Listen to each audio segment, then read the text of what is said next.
सहनावतु सहनौ भुनक्तु सह वीर्यं करवावहै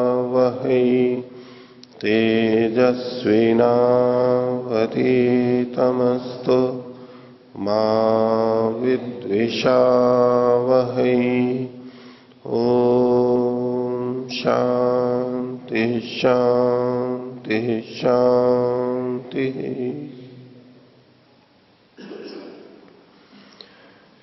न्याय दर्शन की 12वीं कक्षा, न्याय दर्शन के प्रथम अध्याय का प्रथम आह्निक चल रहा है और पिछली कक्षा में हमने 9वें सूत्र का भाष्य कुछ देख लिया था। 9वें सूत्र का भाष्य पूरा हो गया था और 9वें सूत्र में 12 प्रमेयों का नाम बताया गया और फिर भाष्य में उनको एक एक की कुछ व्याख्या की गई, उसका लक्षण बताया गया। अब इन प्रमेयों में से एक एक प्रमेय का वर्णन आगे करेंगे, एक एक का लक्षण या परिभाषा करेंगे। पिछले पाठ में से किन्हीं को कुछ पूछना है तो पूछ सकते हैं। हाँ, वेदपाल जी। अच्छा जी, सूत्र संख्या 9 में 9 के भाष्य में हाँ, भोगो बुद्धि, ये भोगो बुद्धि, हाँ ये आया था। हाँ, परंतु सांख्य दर्शन में अध्यवसाय बुद्धि ऐसा कहा है वहां पर। हाँ। तो इसका देखिए, यहां जो बुद्धि शब्द है ये इंद्रिय का वाचक नहीं है।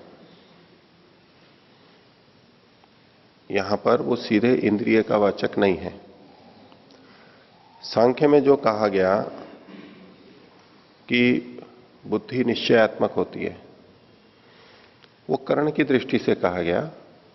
जैसे हमारे 5 ज्ञानेन्द्रियां, 5 कर्मेंद्रियां, ये बाह्य करण होते हैं, तो आभ्यंतर करण में मन, बुद्धि, अहंकार, तो इनमें से बुद्धि निश्चय का कार्य करती है।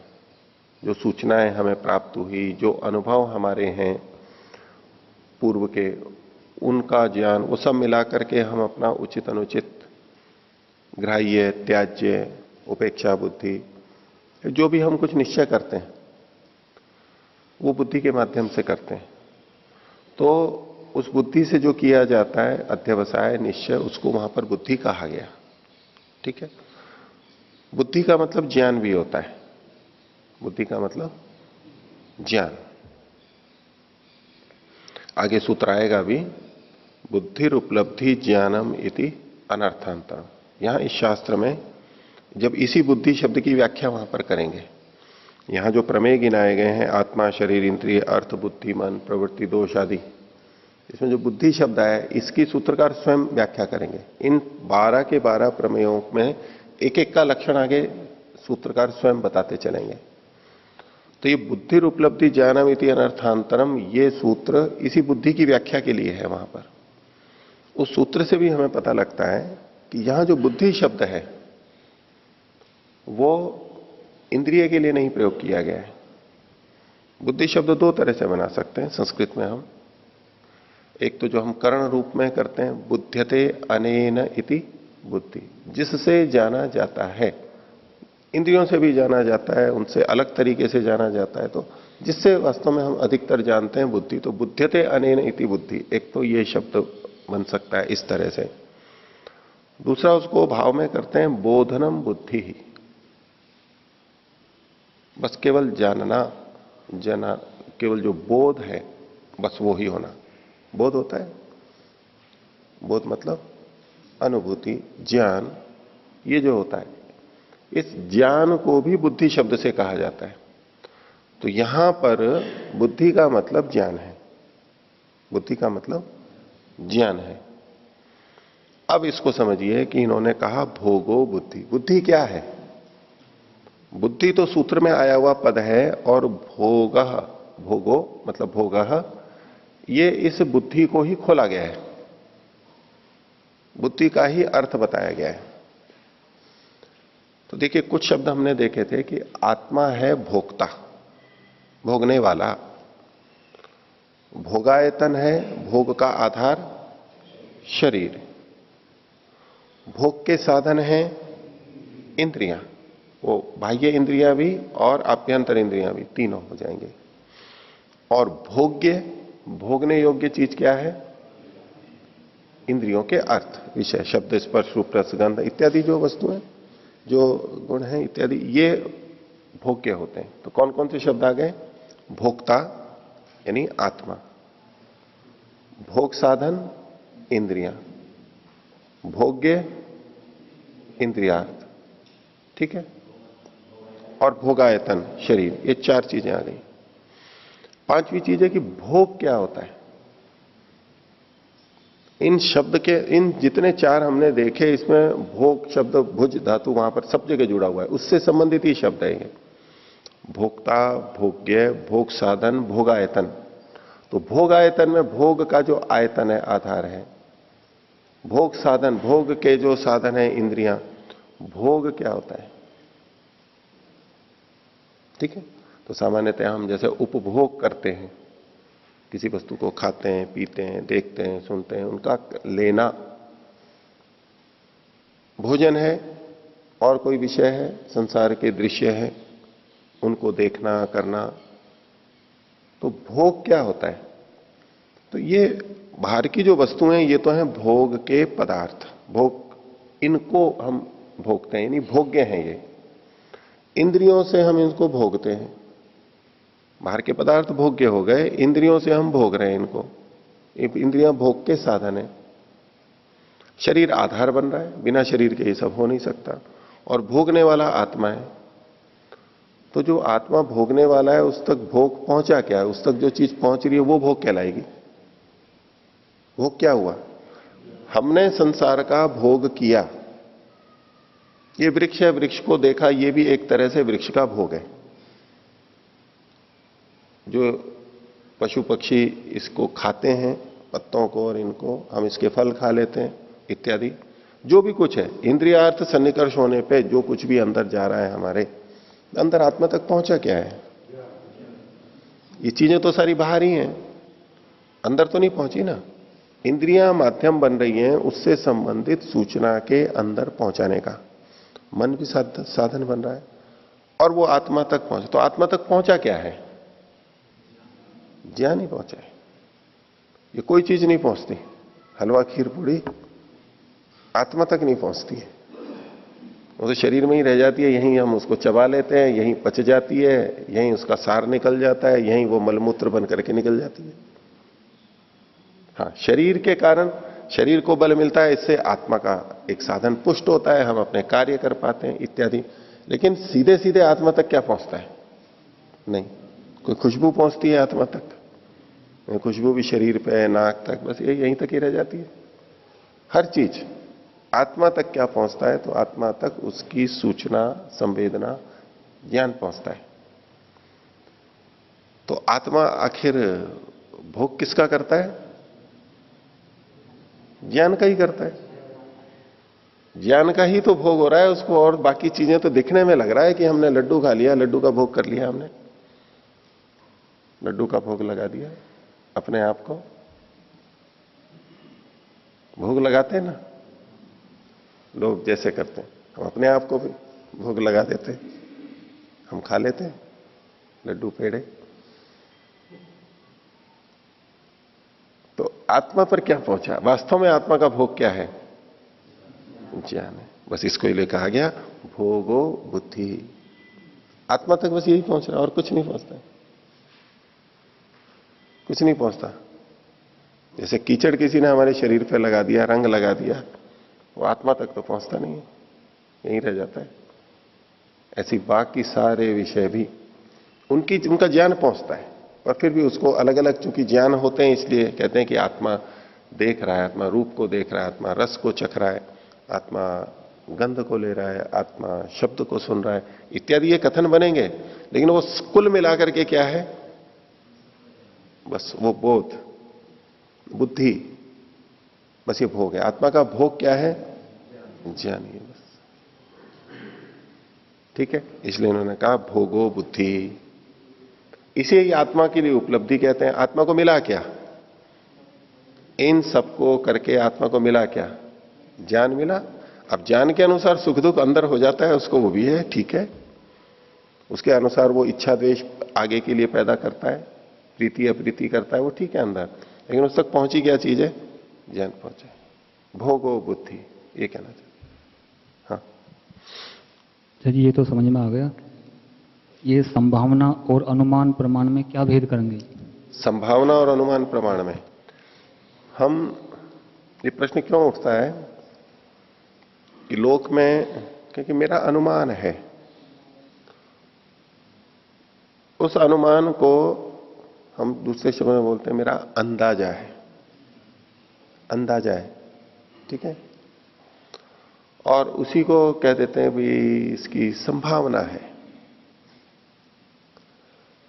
तो समाज में तो अनुमान शब्द और संभावना एक जैसा प्रयोग कर लिया जाता है कई बार, किंतु यह न्याय दर्शन में तो अनुमान एक प्रमाण है, प्रमाण है। 4 प्रमाणों में से एक प्रमाण है और निश्चयात्मक ज्ञान देता है। जब हम संभावना की बात बोलते हैं वहां निश्चयात्मक नहीं होता है, ठीक है, निश्चय नहीं होता है। अब रेलवे स्टेशन की सारी भाषा देख लो, इस गाड़ी के इस प्लेटफॉर्म पर आने की संभावना है, इतनी बजे आने की संभावना है। निश्चित होते हुए भी संभावना बोलते हैं। उसका मतलब क्या है? क्यों इतने सावधान रहते हैं? कल ने कोई ये नहीं कहे कि आपने तो कहा था यहां आएगी और फिर हमारे पे दावा करे। ठीक है, संभावना है, अंत तक संभावना ही बोलते रहेंगे। वहां एक भाषा इतनी पकड़ी भी है उन्होंने, संभावना है, संभावना है, यही बोलते रहते हैं, झूठ ना हो जाए इसलिए। भाई कोई कुछ पकड़ेगा तो क्या पकड़ेगा? भाई हमने क्या कहा था? यही तो कहा था संभावना है। तो संभावना के साथ क्या चीज जुड़ी हुई है? निश्चय नहीं है, 100% निश्चय नहीं है। आप इतना कह सकते हो भाई 80%, 90%, 95%, आप 99 भी कह लो, 100 तो नहीं कहेंगे। संभावना शब्द जब बोला जा रहा है तो वो 100% में नहीं जाएगा, उससे कम कम रहेगा संभावना। लेकिन अनुमान से जो हम निर्णय निकालते हैं, यानी न्याय दर्शन वाला जो अनुमान है, प्रमाण है, लोक में जिसे अनुमान कहते हैं वो नहीं, न्याय दर्शन वाला जो अनुमान है वो निश्चित अर्थ को देता है, 100% निश्चित अर्थ को देता है। तो संभावना और अनुमान में ये अंतर है। अंदाजा भी पूरा नहीं होता है, आकलन होता है हमारा, शायद ये हो जाए, कुछ तथ्यों के आधार पर, कुछ युक्तियों के आधार पर कहते हैं हां ये हो सकता है। इसलिए तो तर्क को प्रमाण में नहीं गिना इन्होंने, क्योंकि तर्क पूरा निश्चय नहीं करा देता है, इसलिए प्रमाण में नहीं गिना, उसको अलग से पढ़ा। नहीं तो एक प्रमाण तर्क को, इतना तर्क कर रहे हैं यहां पर न्याय दर्शन में, इसको तर्क शास्त्री बोल देते हैं, इसको पढ़ने वाले तर्क करते रहते हैं।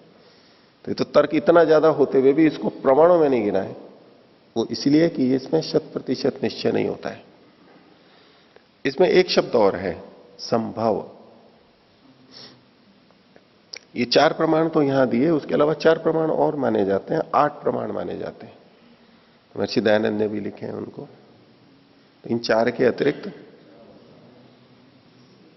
संभव, ऐतिह्य, अर्थापत्ति और अभाव, इसका प्रसंग आएगा एक बीच में भाष्य में थोड़ा, कि भाई आप ये जो और भी तो प्रमाण माने जाते हैं, आपने 4 ही क्यों माने? ये भी एक प्रश्न है। तो उसमें वो बताएंगे कि इन 4 का अंतर, इन बाकी जो 4 हैं इनका अंतर्भाव इन्हीं 4 में हो जाता है, वो चर्चा वहां देखेंगे। तो उसमें एक संभव प्रमाण भी आता है कि अग्नि से पकाया जा सकता है, संभव है। पानी से सींचा जा सकता है, संभव है। अग्नि से सींचा नहीं जा सकता, संभव नहीं है। तो जो चीज हो सकती है यानी पक्का, वो भी संभव भी वहां प्रमाण में है। संभावना अलग चीज है और संभव प्रमाण अलग है। तो जब हम ये संभव प्रमाण है, ये तो प्रमाणों में आएगा। अगर हम उसको अगर हम 8 प्रमाण मान करके चलते हैं तो संभावना में 100% पूरी बात नहीं होती, थोड़ी कम ही रहती है। ये दोनों में अंतर है। हाँ रमन जी। वो सूत्र संख्या 9 के भाष्य में आया था कि प्रमेय इनसे अतिरिक्त भी है, द्रव्य गुण कर्म आदि। लेकिन फिर से बोलिए। सूत्र में जितने प्रमेय गिनाए हैं 12, हाँ, उनसे अतिरिक्त भी प्रमेय है, किंतु उनके तत्व ज्ञान की आवश्यकता नहीं है। इतने को ही तत्व ज्ञान के होने से ही मुक्ति हो सकती है। तो वैशेषिक में तो जैसे औरों को भी गिनाया और उनको भी मुक्ति के उसमें सहायक माना है, तो विरोध कैसे दिख रहा है? विरोध कुछ नहीं है, विरोध नहीं है। उनका ज्ञान करते हुए मुक्ति को हो सकते हैं। इसमें बहुत सी चीजें वहां पर भी आई हैं, वहां की बहुत सी चीजें यहां पर आई हैं, और ये तो समान शास्त्र है, न्याय और वैशेषिक। लेकिन इन्होंने इन प्रमेयों के आधार पर ये चर्चा की है। देखिए, इसको भी समझना क्या है कि न्याय दर्शन का मुख्य विषय है प्रमाण, प्रमेय इसका मुख्य विषय नहीं है। वैशेषिक दर्शन का विषय प्रमेय है, उसमें प्रमेयों के बारे में चर्चा की जाती है, किसमें क्या साधर्म है, वैधर्म है, क्या गुणधर्म है, क्या क्या होते हैं। उनका विषय प्रमेय है, उनका प्रमाण नहीं है।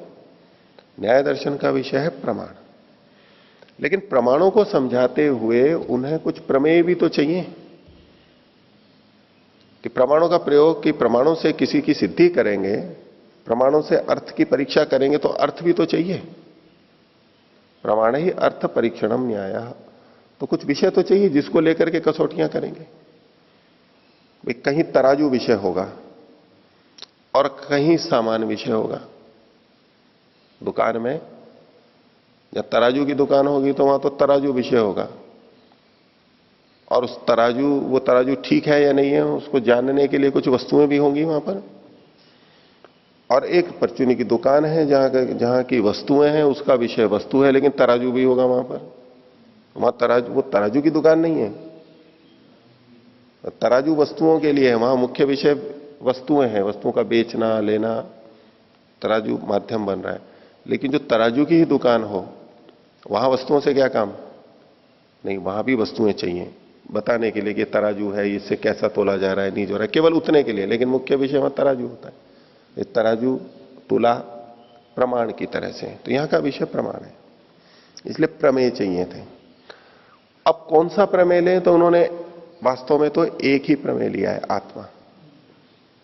जो 12 प्रमेय जो हमें दिखाई दे रहे हैं ना, ये वास्तव में तो मुख्य आत्मा ही प्रमेय लिया है। क्योंकि हमारे लिए आत्मा सबसे मुख्य है, स्वयं हम, प्रकृति हमारे लिए है, और परमात्मा ने हमारे लिए, आत्मा के लिए सृष्टि बनाई है, भोग और अपवर्ग के लिए। तो मुख्य इस सृष्टि का केंद्र कौन है? आत्मा। इस पठन पाठन का केंद्र कौन है? आत्मा। क्या नहीं, पठन पाठन का केंद्र तो अपवर्ग होगा, इन्होंने लिखा है तत्व ज्ञानात निश्रेष आदिगम है, निश्रेष की प्राप्ति होती है तत्व ज्ञान से। तो ये शास्त्र किसके लिए है? निश्रेष के लिए है, मुक्ति के लिए। ऐसा कोई कह सकता है? इसका मूल केंद्र क्या है? मुक्ति। क्योंकि लक्ष्य वही है। ये सारे ज्ञान का प्रयोजन क्या है? आत्मा को भी किस लिए जाना जा रहा है? मुक्ति के लिए। लेकिन वो मुक्ति है किसके लिए? मुक्ति को पाना किसको है? मुक्ति का सुख लेना किसको है? मुक्ति को भोगना किसे है? आत्मा को। तो आत्मा सबसे मूल चीज है प्रमेयों में। वो एक प्रमेय लिया और उसको सबसे पहले लिया इन्होंने। लेकिन आत्मा को समझने के लिए, अब हम जो आत्मा को समझने के लिए बैठे हैं, आत्मा को समझेंगे, ये तो प्रमाण का विषय है, लेकिन आत्मा को हमें जानना है। तो आत्मा से संबद्ध चीजें भी हमें जाननी पड़ती। वो सबसे प्रमुख चीज शरीर है, तो शरीर ले लिया, स्थूल इंद्रियां ले ली, अर्थ ले लिए, बुद्धि, मन, प्रवृत्ति, दोष, प्रत्यभाव, फल, दुख और अपवर्ग, ये सारे ले लिए। ये सारी चीजें आत्मा से जुड़ी हुई हैं। ये जो 12 प्रमेय हैं, इसमें बाकी 11 सब किससे जुड़े हुए हैं? आत्मा से जुड़ा। आत्मा को ध्यान में रख करके उससे संबंधित जो जो चीजें थी उसको इन्होंने अलग अलग साथ में ले करके और 12 चीजें कही हैं। तो यहां ये नहीं है कि यहां इन्होंने 12 प्रमेय गिनाए तो इसका मतलब है कि ये मानते हैं कि 11 ही प्रमेय होते हैं, ऐसा नहीं है। तो उसमें कोई विरोध नहीं है। और वहां भी वैशेषिक में भी जो हम अन्य पदार्थों को, महाभूतों को, इंद्रियों को, इन सब का जो वर्णन लिखा है जानते हैं, वो किस संदर्भ में? आत्मा की दृष्टि से ही जानते हैं ना उनको। आत्मा के लिए ही तो उनको जानते हैं। आज दुनिया में कोई भी व्यक्ति कुछ भी जान रहा है, वो किसकी दृष्टि से जान रहा है? क्या केंद्र में है?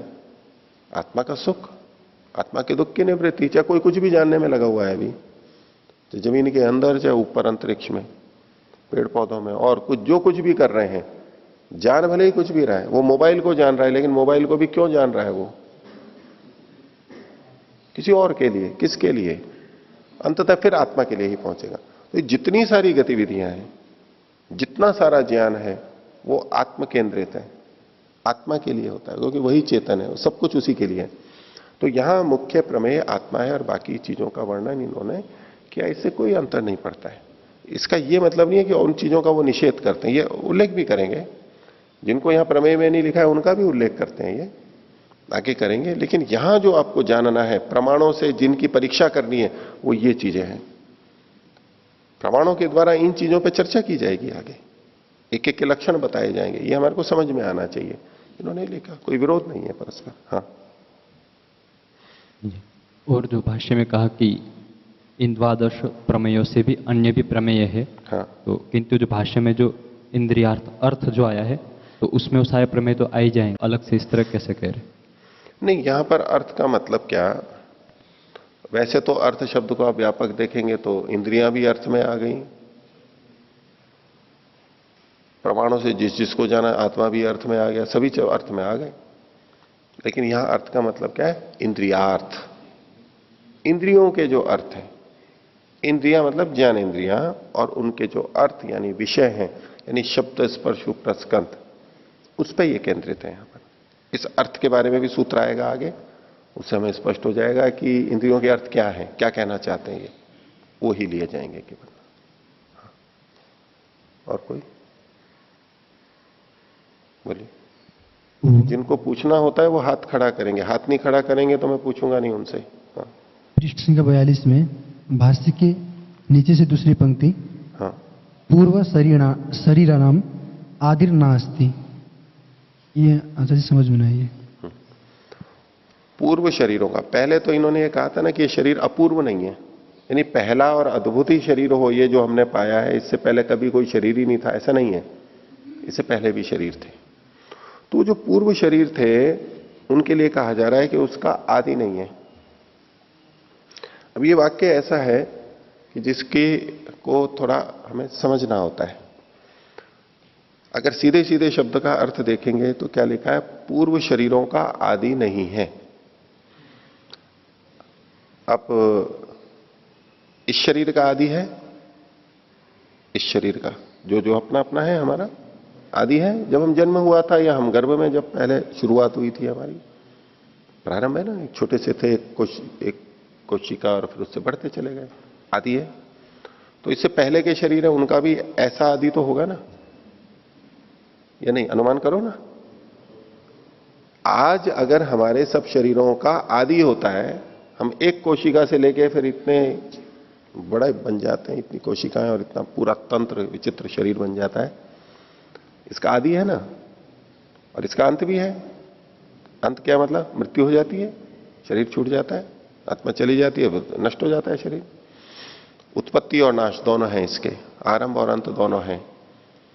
अगर यूं अर्थ लें तो कल्पना कीजिए, अनुमान कीजिए कि जब इस शरीर में है और जितने शरीर हैं उन सब जगह हमारे को दिखाई दे रहा है, तो इससे पहले के जो शरीर हुए होंगे उनकी भी तो शुरुआत हुई होगी कभी ना कभी, और अंत भी हुआ होगा। तो फिर ये कथन ही व्यर्थ हो जाता है। ये कहते हैं कि पूर्व शरीर नाम आदिर नास्ति, आदि तो था। तो इनका यह मतलब नहीं है कि शरीर का ऐसे शुरुआत जो होती है उसके लिए कह रहे हैं, इसके कुछ और कह रहे हैं कि पहले के शरीर, ये जो शरीर का मतलब है शरीर की उत्पत्ति और ये जो शरीर का बनना है, ये कब से चला आ रहा है? ये शरीर का बनना कब से चला आ रहा है? चलो ये शरीर हमारा किसी का 20 साल पहले, किसी का 30, 50, 80 साल पहले है। तो ऐसे जो हमारे शरीर, इससे पहले के भी शरीर होते रहे, उससे पहले शरीर था, उससे पहले शरीर था, उससे पहले शरीर था, ये कब से? अनादिकाल से। तो अनादिकाल से है, इसी को कहा कि उसका आदि नहीं होता। जो पूर्व शरीर है उसका कोई आदि नहीं होता है, आदि नहीं है। कब से है कुछ नहीं पता, हमें नहीं पता कब से है।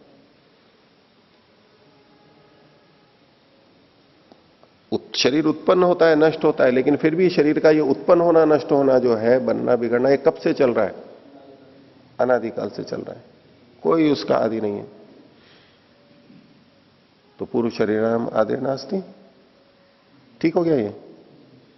तो इसको कहते हैं प्रवाह से अनादि है, प्रवाह से अनादि है, चलता चला रहा है। और आगे कहा उत्तरेशम अपवर्गो अंतः, जो बाद वाले शरीर हैं इनका फिर उत्पन्न होना, इस शरीर के बाद फिर उत्पन्न हो जाएगा शरीर दूसरा कर्मानुसार, फिर वो छूट जाएगा, फिर अगला आ जाएगा कर्मानुसार, ऐसे होता जाएगा होता जाएगा। तो ये जो कर्मानुसार हमारा शरीर बनता जा रहा है, बनता जा रहा है, ये बंद कब होगा? बताया कि भाई शरीर है तो दुख है, दुखमैव जन्मोत्पत्ति। तो इस शरीर से छुटकारा कब मिलेगा? ये जन्म मरण चक्र समाप्त कब होगा? तो उसके लिए कहा अपवर्गो अंत, अपवर्ग में उसकी समाप्ति हो जाती है। यानी जब आत्मा मुक्ति को प्राप्त कर लेता है तो वो आत्मा फिर जन्म को प्राप्त नहीं होता, शरीर को प्राप्त नहीं करता। तो उसके लिए कहा उत्तरेशम अपवर्गो अंत।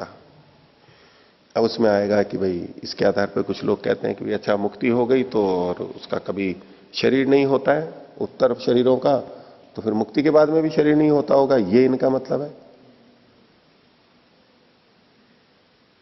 बाद वालों का भी, बाद वाले शरीरों का बाद में कोई शरीर होता ही नहीं होगा मुक्ति के बाद भी। स्वामी दयानंद जी ने तो लिखा है मुक्ति के बाद में फिर शरीर होता है। तो यहां वो मतलब नहीं है कि मुक्ति के बाद में भी शरीर नहीं होता है। यहां यह है कि ये जो क्रम चल रहा है ये समाप्त कब होगा? हमारा जन्म कभी से भी चल रहा हो अनादिकाल से, और अब जो हम प्रयत्न कर रहे हैं, हम ये सोचें कि ये तो जन्म पता नहीं कब से चला आ रहा है, तो फिर कब तक चलेगा? तो पता नहीं कब तक चलता रहेगा, क्योंकि जो अनादि होता है वो अनंत भी होता है, जो अनादि होगा वो अनंत भी होगा। फिर तो चलता रहेगा, फिर क्या तो साधना करनी और क्या नया दर्शन पढ़ना और क्यों आवश्यक है? तो अनादि है तो अनंत भी होगा, तो इससे छुटकारा तो हो नहीं सकता, तो फिर ये सब क्यों? तो कह के नहीं, इसकी समाप्ति होती है मुक्ति की प्राप्ति में। पर जब तक मुक्ति का काल है तब तक समाप्ति होती है। वो बहुत लंबा काल है, 36,000 बार ये सृष्टि बने और बिगड़े। सृष्टि के बनने बिगड़ने का काल है 8 अरब 64 करोड़, 8 अरब 64 करोड़, 4 अरब 32 करोड़ सृष्टि का दिन यानी चलती है, और 4 अरब 32 करोड़ मृत्यु का। ये एक दिन हुआ ब्रह्म का, 360 दिन का ब्रह्म का एक वर्ष। ये तो ब्रह्म का एक दिन है, हमारा एक दिन तो 12-12 घंटे का होता है औसत जो है सामान्यतः। हमारा एक दिन 12 घंटे का दिन और 12 घंटे की रात, यानी 24 घंटे का हमारा होता है।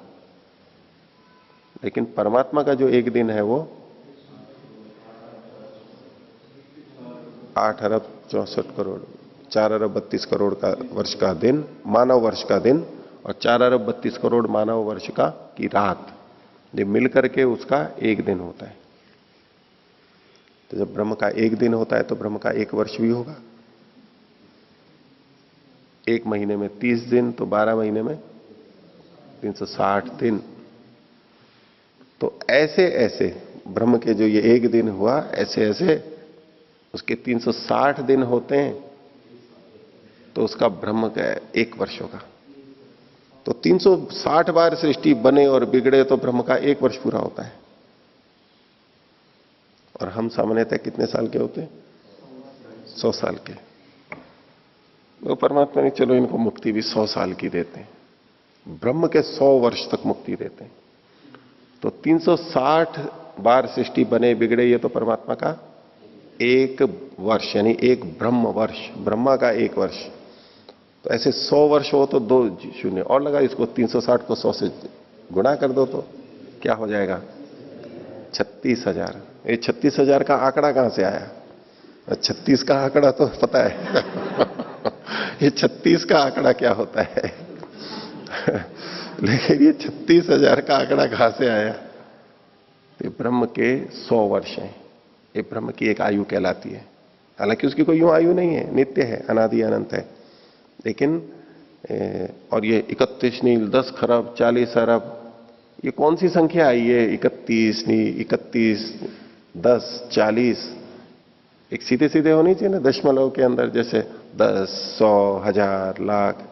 अच्छा वैज्ञानिक प्रणाली है ना दशमलव प्रणाली, बाकी तो इतने 16 आने का 1 रुपया और फलाना और इतने माशे का और इतने तोले का, आजकल जो चलती है दशमलव में, सारा मैट्रिक प्रणाली जो है, मीटर तोल सारे जो 10-10 में चलते। तो परमात्मा का 100 वर्ष 100 ब्रह्म वर्ष ये मुक्ति का काल होता है। तो बहुत लंबा काल है, ये बहुत लंबा काल है। उसमें जन्म मरण नहीं होता है, इसलिए कि ये जन्म मरण छूट जाता है। हाँ, उसके बाद तो फिर होगा। और यदि कोई कल्पना करे नहीं, यहां तो लिखा है कि अपवर्ग में अंत हो जाता है जन्म मरण का, उसके बाद तो बस होता ही नहीं है जन्म मरण, तो इसका अगर ऐसा होगा तो यहां जैसा लिखने में भी दिख रहा है कि ये जड़ शरीर जो है ये अनादि और शांत है, इनके ही सिद्धांत के विपरीत है। ऐसा कैसे लिख सकते हैं? जो अनादि होता है वो शांत हो, ऐसा कोई हो ही नहीं सकता, सिद्ध करो। कोई एक भी उदाहरण दे दो दुनिया का, कोई भी दुनिया को कोई भी उदाहरण दे दो कि कोई अनादि हो और शांत हो। यदि अनादि है तो अनंत भी होगा, और अंत है किसी का तो उसका आदि भी होगा। लेकिन उसके बावजूद भी यहां पर शरीर को अनादि और अपवर्गांत लिखा गया है। वो इसलिए कि जन्म कब से भी चल रहा हो, आपको पता भी नहीं है, चिंता मत करो, एक दिन इसकी समाप्ति की जा सकती है, जन्म मरण के चक्र से छूटा जा सकता है, मुक्ति की प्राप्ति हो सकती है। इसमें दृढ़ता बताने के लिए इस तरह की भाषा का प्रयोग किया गया यहां पर। तो ये जो जन्म है, पूर्व शरीराणाम आदिर्नास्ति और उत्तरेशम अपवर्गो अंता। ठीक है, और कोई बोलिए। ओ पृष्ठ संख्या 41, सूत्र संख्या 8, भाष्य की प्रथम पंक्ति। हाँ, यश्य यह दृश्यते अर्थ है, स दृष्टार्थ है।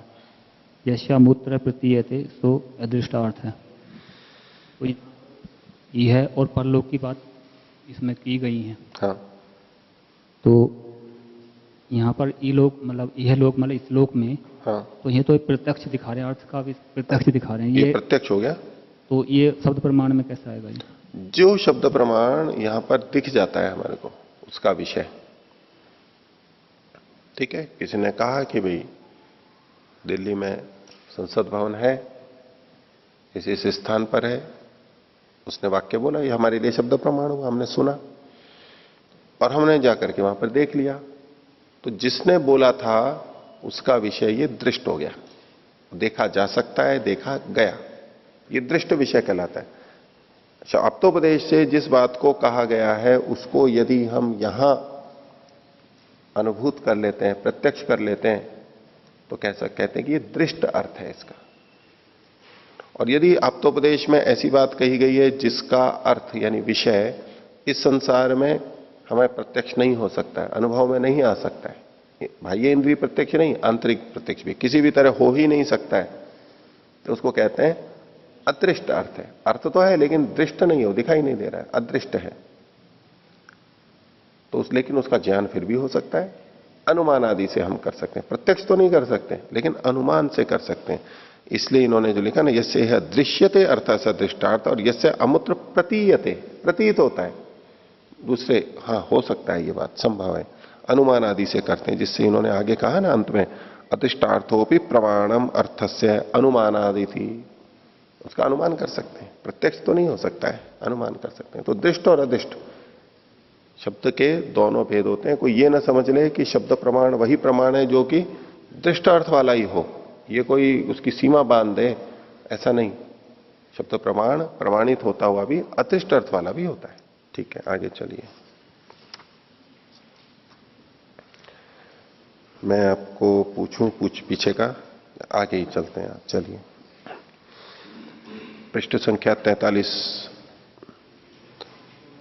तो न्याय दर्शन प्रथम अध्याय का प्रथम आन्निक, ये नवा सूत्र, ये हमने पूरा कर लिया था, ये पूरा हो गया 43वें पृष्ठ पर। और उसके नीचे अब जो पंक्ति प्रारंभ की जा रही है, ये 44वें सूत्र की भूमिका है। हाँ, क्षमता, ये 10वें सूत्र की भूमिका है। हाँ, 43वें पृष्ठ पर नीचे की दो पंक्तियां, ये अगले 10वें सूत्र की भूमिका है। तो देखिए, कहते हैं तत्र आत्मा तावत प्रत्यक्षतो न गृह्यते। अब 9वें सूत्र के अंदर 12 प्रमेयों को गिनाया, उसमें आत्मा सबसे पहले था, तो ये आत्मा का विषय अब उठा रहे हैं। तो कहते हैं आत्मा, तत्र आत्मा तावत प्रत्यक्षतो न गृह्यते, आत्मा का तो प्रत्यक्ष होता नहीं, प्रत्यक्ष रूप से ज्ञात ही नहीं होता है। गृह्यते मतलब गृहित होता है, मतलब ज्ञात होता है, एक ही बात है। तो प्रत्यक्ष तो पता लगता नहीं है आत्मा का। सकिम आप्तोपदेश मात्रादेव प्रतिपद्यते इति, क्या आप्तोपदेश यानी शब्द प्रमाण से ही जाना जाता है? नहीं, उच्यते, बोले नहीं। बोले अनुमानाच प्रतिपत्तव्य इति, आत्मा का ज्ञान अनुमान से तो हो ही जाता है। अनुमान से प्रतिपत्तव्य मतलब जानने के योग्य, जाना जा सकता है। वो कैसे हो सकता है, तो अब वो अनुमान से बताएंगे। जैसा प्रत्यक्ष समाधि में होता है वो सामान्यतः नहीं होता, इस दृष्टि से ऐसा कथन करते हैं। आत्मा का प्रत्यक्ष होता है, ये विषय आगे आएगा, भाष्यकार भी स्वयं स्वीकार करेंगे। जब और आगे विस्तार से चर्चा चलेगी तो देखो ये आत्मा का भी प्रत्यक्ष होता है। पर अभी यहां पर क्या है कि जैसे हम प्रत्यक्ष को इंद्रियार्थ सन्निकर्ष यानी बाह्य ज्ञानेंद्रियों के सन्निकर्ष इस तक सीमित रख करके जब बात करते हैं, तो चूंकि आत्मा में शब्द स्पर्श रूप रसगंध ये गुण नहीं होते हैं, इसलिए ज्ञानेंद्रियों से वो नहीं जाना जा सकता। इस दृष्टि से हम सीमित अर्थ में जब प्रत्यक्ष लेते हैं तो कहेंगे कि आत्मा का प्रत्यक्ष नहीं हो सकता, लेकिन उसका अनुमान किया जा सकता है। और शब्द प्रमाण तो है ही।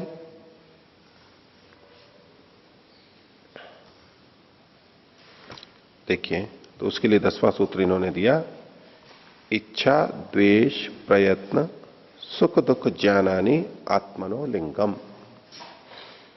तो इसमें इन्होंने 6 बातें बताई हैं। एक इच्छा, द्वेष, प्रयत्न, सुख दुख और ज्ञान। ये जो 6 ये आत्मनो लिंगम, आत्मा के लिंग हैं, आत्मा के लक्षण हैं, चिन्ह हैं। इनसे आत्मा का पता लगता है। जैसे भौतिक वस्तुओं में हम पहचान रखते हैं कि इस पहचान से ये पता लग जाता है हमारे को किसी वस्तु का, तो ऐसे आत्मा भी एक द्रव्य है, वस्तु है, उसका पता इन चिन्हों से लगता है, इनसे पता लगता है। और जैसे कि इन्होंने भूमिका बनाई, इससे अनुमान होता है दूसरों में। अपने संदर्भ में हम उसको फिर भी प्रत्यक्ष कह सकते हैं कि हम स्वयं इच्छा द्वेष आदि कर रहे हैं, लेकिन चूंकि सीधे सीधे हमें द्रव्य पता नहीं लगता है, हम अंदर भी अनुभूति करते हैं, तो क्या हम इच्छा द्वेष प्रयत्न सुख दुख ज्ञान इनको तो करेंगे, लेकिन अंदर आत्मा है इसका सीधा सीधा बोध हमारे को फिर भी नहीं होता है। हमें पता है कि जो इच्छा कर रहा है वो आत्मा है, इससे हम अनुमान कर लेते हैं कि हाँ ये आत्मा है। तो 2 दृष्टियों से देख सकते हैं। एक तो अन्यों में हमें आत्मा का ज्ञान करना हो तो इन अनुमानों से हम कर सकते हैं, और अपने को एक स्थूल रूप से कह सकते हैं कि हम सुख दुख इच्छा से युक्त हैं, तो हम कहते हैं कि ये, लेकिन वास्तव में वो भी एक तरह का अनुमान ही है। हम सीधे सीधे आत्मा का बोध नहीं कर पाते, ये अनुमान करते हैं कि हाँ मेरे में इच्छा है, तो इच्छा गुण है, और ये गुण किसी द्रव्य के आश्रित होगा, और वो द्रव्य फिर शब्द प्रमाण से पता है, इसलिए हम कहते हैं वो द्रव्य आत्मा है। इन गुणों का आश्रय जो है वो आत्मा है। पीछे ये बात इन्होंने अनुमान में बताई थी। अनुमान के जो 3 भेद की 2 व्याख्याएं की थी, उसमें से एक व्याख्या में इसको बताया था। तो किस व्याख्या में बताया था? सामान्य तो दृष्टि के अंतर्गत, ऐसा हम पता करते हैं। तो था वो अनुमान ही, वो भी अनुमान ही था। ऐसे यहां पर भी है, उसी को और खोल करके बता रहे हैं। अब इसमें जो शब्द हैं इच्छा, द्वेष, प्रयत्न आदि, एक एक करके ये बताएंगे। इच्छा सामान्यतः होता है जो हमारे अंदर चाहना होती है। इच्छा को हम शब्द समझते हैं कि किसी चीज को पाने की हम लालसा होती है, ये मेरे को मिले। जो सुखदायी चीज होती है, सुख होता है, उसको हम पाना चाहते हैं, इसको इच्छा शब्द से कहा गया। इसको दूसरे शब्दों में कहते हैं प्रीति। प्रीति का मतलब भी चाहना ही होता है, इच्छा चाहना। उसके बाद दूसरा है द्वेष। द्वेष का मतलब है अप्रीति, ना चाहना। हम सामान्यतया जब द्वेष शब्द का प्रयोग करते हैं तो हम उसके साथ साथ क्या बोलते हैं? राग। राग और द्वेष, राग और द्वेष, इसका जोड़ा रहता है। और इच्छा के साथ जब हम प्रयोग करते हैं तो इच्छा और अनिच्छा, ये प्रयोग करते हैं, इच्छा और इच्छा, अनिच्छा। लेकिन यहां इच्छा और द्वेष शब्द का प्रयोग किया गया है, और ये बिल्कुल वैसे ही है। जो राग और द्वेष में राग का अर्थ है वही इच्छा का अर्थ है यहां पर। और जो इच्छा और अनिच्छा में जो अनिच्छा शब्द का अर्थ है वो ही यहां पर द्वेष शब्द का अर्थ है। एक द्वेष जैसे हम परस्पर एक दूसरे के प्रति कर लेते हैं, कभी एक दूसरे के प्रति गलत भावना बन जाती है, उसको हम द्वेष कहते हैं। उसकी हानि करने लगते हैं, उसकी बुराई करने लगते हैं, उसको नहीं चाहते। वो एक केवल मनुष्य और इनसे संबंधित है। लेकिन यहां जो द्वेष का प्रयोग किया गया वो सभी वस्तुओं, क्रियाओं, गुणों, सबके संदर्भ में है। कि अगर किसी को मीठा पसंद नहीं है तो हम यूं कहें कि मीठा पसंद नहीं है, और हम उसको यूं कहने लगे कि इसको मीठे से द्वेष है, तो कहेगा नहीं द्वेष नहीं है, मेरे को द्वेष नहीं है, ऐसा बोलने लगेगा। तो बोले नहीं, मेरे को प्रीति नहीं है, मेरे को पसंद नहीं है। पसंद नहीं है मतलब प्रीति नहीं है। लेकिन यहां इसका मतलब वही द्वेष है, उसको भी द्वेष ही बोलते हैं। द्वेष अप्रीतौ, अप्रीति है मेरे को। तो इच्छा और द्वेष, प्रीति और अप्रीति, जहां जहां ये होते हैं वहां आत्मा होती है। फिर है प्रयत्न। प्रयत्न शब्द भी हम लोक में जो बोलते हैं, कोई बहुत मेहनत करता है, परिश्रम करता है, तो हम उसको कहते हैं बड़ा प्रयत्न कर रहा है, भाग दौड़ कर रहा है, पसीने आ रहे हैं, सांस फूल रही है, और सब कुछ भी जो करता है मेहनत, घंटों बैठ करके काम कर रहा है, ऐसे ऐसे, तो वो बाहर का प्रयत्न है, वो क्रिया से युक्त है।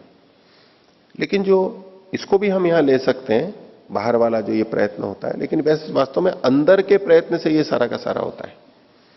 अंदर भी होता है एक प्रयत्न, और वैशेषिक दर्शन में इसको गुण के रूप में कहा है। प्रयत्न एक गुण है, क्रिया नहीं, गुण है वहां पर। उस तरह भी हम ले सकते हैं, लेकिन गौण तरह मतलब अप्रधान रूप से थोड़ा मोटे तौर पे लें तो जो बाहर के क्रियाकलाप हैं हमारे, उसको भी हम प्रयत्न के नाम से बोल देते हैं। इच्छा, द्वेष, प्रयत्न। फिर है सुख और दुख। तो सुख का मतलब अनुकूल वेदना। वेदना का मतलब यहां पर दुख नहीं है, हमको बड़ी वेदना हो रही है मेरे को, तो वेदना हो रही है तो हम लोक में क्या समझते हैं? वेदना का मतलब दुख होता है। हमने कहा कि अनुकूल वेदनीयम सुखम, जहां अनुकूल दुख हो रहा हो उसको सुख कहेंगे, ये तो कोई बात नहीं हुई। वेदना मतलब दुख, पीड़ा, ऐसा नहीं है। वेदना का मतलब विद ज्ञान के अर्थ में बोध हो रहा है। वेदना मतलब बोध हो रहा है, विद ज्ञान। तो अनुकूल जो संवेदना, अनुकूल वेदना जो होती है उसको सुख कहते हैं, और प्रतिकूल वेदना होती है उसको दुख कहते हैं। इसको दूसरे शब्दों में भी समझ सकते हैं।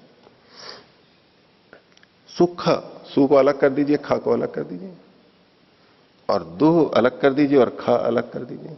ख किसे कहते हैं? इंद्रियों को कहते हैं। इंद्रियों का भी नाम है। तो जो हमारी इंद्रियों के अनुकूल होता है तो हमें अच्छा लगता है। अब बहुत तेज प्रकाश आंख में हमारे कोई डाल दे तो आंखों के लिए ठीक नहीं है। बहुत तेज आवाज इतने कानों के पास में आ जाए तो नहीं लगेगा। लेकिन मधुर हमारे को जो सुहाती है, अच्छी लगती है।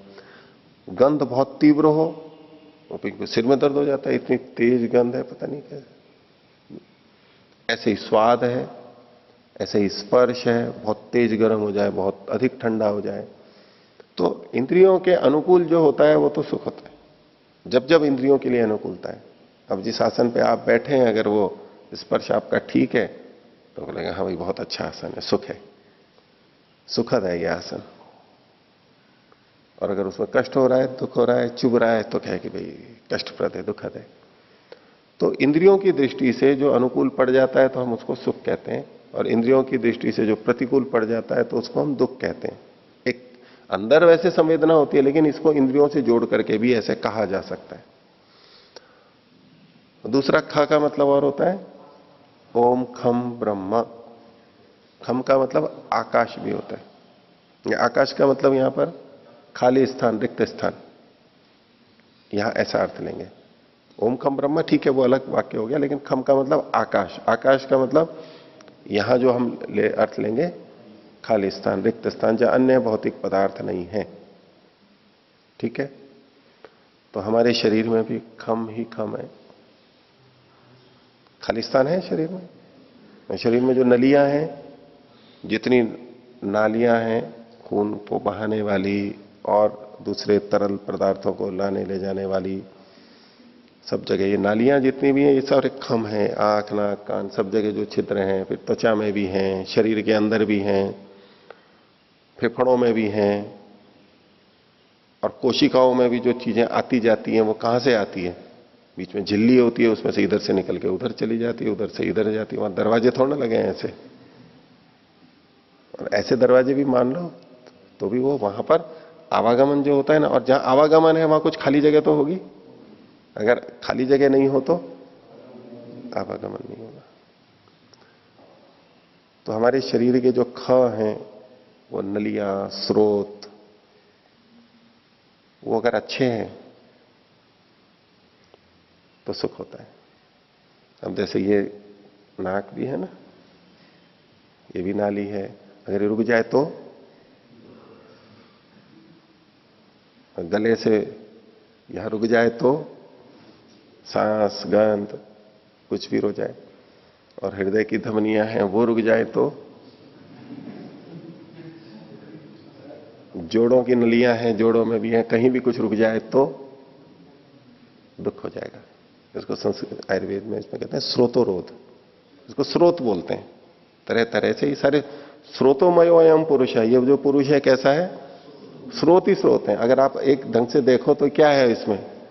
हर जगह छिद्र ही छिद्र है। हड्डियां हैं तो हड्डियों में भी छिद्र है, उसमें भी चीजें आती जाती हैं। हर जगह छिद्र ही छिद्र है, छोटे बड़े दिखते नहीं हो लेकिन छिद्र ही छिद्र हैं पूरे, अंदर भी और बाहर भी, सब जगह छिद्र ही छिद्र है। नालियां बनी है, आना जाना आवागमन बड़ा है, तो तरह तरह के स्रोत हैं। तो ये जो ख है, अगर ये अच्छे हैं तो सुख होता है, सुख होता है, स्वास्थ्य होता है, हमें अच्छा लगता है। और अगर इनमें बाधाएं खड़ी हो जाती हैं, स्रोतरोध बोलते हैं उसको, स्रोतों का रोध, रुक जाना होता है, रुक जाते हैं तो बीमारियां पैदा हो जाएंगी। ठीक है, और सुबह सुबह उठे और स्रोतरोध हो गया मलमूत्र नहीं आया तो सुख होगा या दुख होगा? दुख होगा। और स्रोत ठीक तरह से चलते रहे सुख हो जाएगा। तो सुख और दुख क्या, हमारे स्रोत जो हैं वो अगर ठीक ठीक चल रहे हैं तो अच्छा है। अब आंख में भी स्रोत हैं, पानी आता है, अगर वो स्रोत रुक जाते हैं तो आंखें सूख जाती हैं। वो बोले आंखें सूख रही है मेरे, तो रगड़क लग रही है, दर्द हो रहा है। स्रोत ज्यादा चल जाए तो भी दिक्कत है, सूख जाए, कम चल जाए तो भी दुख है। सब तरह से उचित होने चाहिए। तो सुख और दुख ये सारा क्या है हमारा, जो हमारे को अनुकूल लगता है, हमारे लिए अच्छा है, उसको सुख और दुख है। ये यहां पर सुख दुख अनुभूति की दृष्टि से, ये शरीर में ऐसे स्थितियां बनती हैं तो हमारे को सुख और दुख अंदर अनुभव होने लग जाता है। इसलिए ये इसको भी हम सुख दुख कह देते हैं, लेकिन वास्तव में अंदर की अनुभूति है। इसी तरह ज्ञानानि और ज्ञान, ये आत्मनोलिंगम, ये जो है आत्मा के लक्षण है। ज्ञान मतलब जो अनुभूति हमारे को होती है, बोध होता है। तो जहां जहां ये होंगे वहां वहां आत्मा होगी, ये पक्का है। जहां जहां ये होंगे वहां वहां आत्मा होगी। अब इसको दूसरे ढंग से यहां पर ये व्याख्या कर रहे हैं कि आखिर इनसे आत्मा के होने का पता कैसे लगता है। तो एक एक करके देखते हैं। बोले यत् जातीयस्य अर्थस्य सन्निकर्षात सुखम आत्मा उपलब्धवान। जिस जाति के माने जिस प्रकार के अर्थ से, अर्थ के, सन्निकर्षात, सन्निकर्ष से जोड़ से, अर्थ का सन्निकर्ष आपको पता ही है, पीछे आ ही चुका है। तो जिस प्रकार के अर्थ यानी वस्तु के सन्निकर्ष से आत्मा सुख को प्राप्त करता है, प्राप्त किया है उसने, जिस भी, किसी ने किसी से, किसी ने किसी से, किसी ने किसी का किसी अर्थ से सन्निकर्ष हुआ, किसी का किसी अर्थ, जिस भी अर्थ के सन्निकर्ष से आत्मा ने सुख को पाया है, तज्जातीयमेव अर्थम पश्यन, फिर बाद में उसी जाति वाले वस्तु को, द्रव्य को देख करके, उसी को नहीं कह सकते, उसी जाति वाले यूं कहा कि हमने आम खाया, हमारे को स्वाद लगा, अगली बार फिर आम दिखाई दिया तो वो वाला आम तो है नहीं है, वो तो क्या, तो उस जाति का है, वो भी आम था, ये भी आम है, ऐसे। तो इसलिए उसी जाति के दूसरे पदार्थ, उसी जाति के पदार्थ को देख करके क्या इच्छा हो जाती है हमारी, लेने की इच्छा हो जाती है। लिया या नहीं लिया वो नहीं, लेने की इच्छा हो जाती है। ठीक है, ये सबको प्रत्यक्ष है, हमारे को पता लगता है, सबको है, दूसरों में भी देखते हैं। तो कहते हैं सा इयम आदातुम इच्छा, ये जो लेने की इच्छा है, देखो ये जो सूत्र में पहला शब्द क्या था, इच्छा, इच्छा से आत्मा को कैसे सिद्ध कर रहे हैं वो बता रहे हैं। तो ये जो लेने की इच्छा है, किसको लेने की इच्छा, जिसको देख करके, जिसको पा करके पहले सुख अनुभव किया था, उसी को देख करके जो लेने की इच्छा है वह है एकस्य अनेकार्थदर्शिनः, एक व्यक्ति के, एक कौन है ये, आदाता, सेयम, ये जो लेने वाला है, सो एकस्य अनेकार्थदर्शिनः, अनेक अर्थ को देखने वाला जो है उसकी, अनेक अर्थ को देखने वाला मतलब पहले वाले आम को जिसने पा करके सुख पाया था, खा करके, अब जो आम देख रहा है तो वो एक अलग अर्थ था आम, ये आम अलग अर्थ है, दो अलग अलग है।